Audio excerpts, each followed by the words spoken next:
Hello viewers, এই পর্বে আমরা যে জিনিসটি শেখার চেষ্টা করব অন ডিলিট রেস্ট্রিক্টের প্রপার্টি। সো সবার শুরুতে আমরা যে কাজটি করব, শপ নামে একটা ডেটাবেস আমরা ক্রিয়েট করে নিব। ওকে, তারপর ওই ডেটাবেসের মধ্যে আমরা দুটো টেবিল ইনপুট দিব। একটা হচ্ছে আমাদের কাস্টমার ইনফরমেশন টেবিল, যে টেবিলে দুটো ফিল্ড রয়েছে, কাস্টমার আইডি এবং কাস্টমার নেম নামে, যেখানে আমরা কাস্টমার আইডিটাকে প্রাইমারি কি হিসাবে ব্যবহার করেছি।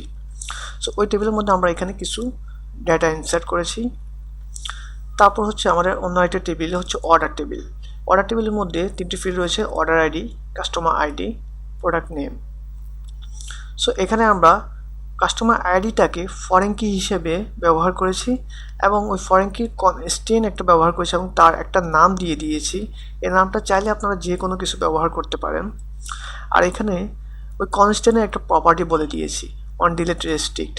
আপনি যদি এখানে কিছু না বলে দেন তাহলে সেটি ডিফল্টভাবে রেস্ট্রিক্ট নিয়ে নিবে।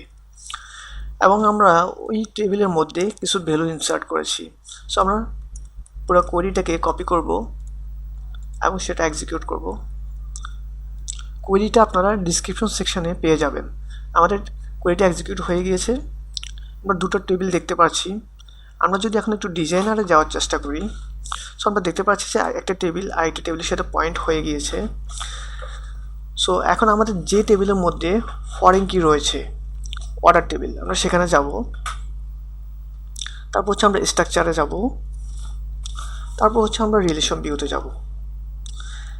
এখন আমরা দেখতে পাচ্ছি যে কনস্ট্যান্ট নাম ব্যবহার করেছি আমরা, ওই কনস্ট্যান্টটাকে আমরা দেখতে পাচ্ছি অন ডিলিট অ্যাকশনের প্রপার্টি ডিফল্টভাবে রেস্ট্রিক্ট চলে এসেছে।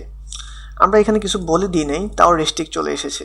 আমরা এখানে যেটা বলে দিব সেটা এখানে চলে আসবে এবং আপনি চাইলে এখান থেকে চেঞ্জও করে নিতে পারেন। অন ডিলিটটা, অন আপডেট ঠিক সেমভাবে আমরা কিছু বলে দিই নাই, যার কারণে রেস্ট্রিক্ট চলে এসেছে। এখন যদি আমরা দুটো টেবিলকে একটু পাশাপাশি দেখার চেষ্টা করি, বাম পাশে হচ্ছে আমাদের কাস্টমার ইনফরমেশন টেবিল। এখানে কাস্টমার আইডিটা আমাদের প্রাইমারি কি হিসেবে রয়েছে এবং ডান পাশেরটি হচ্ছে আমাদের অর্ডার টেবিল, যেখানে কাস্টমার কিছু অর্ডার দিয়েছে। কাস্টমার আইডিটা সেখানে ফরেন কি হিসেবে রয়েছে।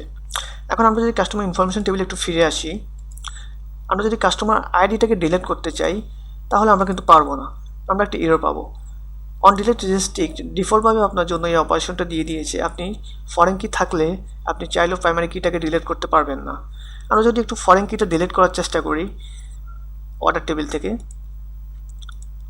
তাহলে আপনি এখানে কিন্তু ভ্যালুটা ডিলিট করতে পারতেছেন।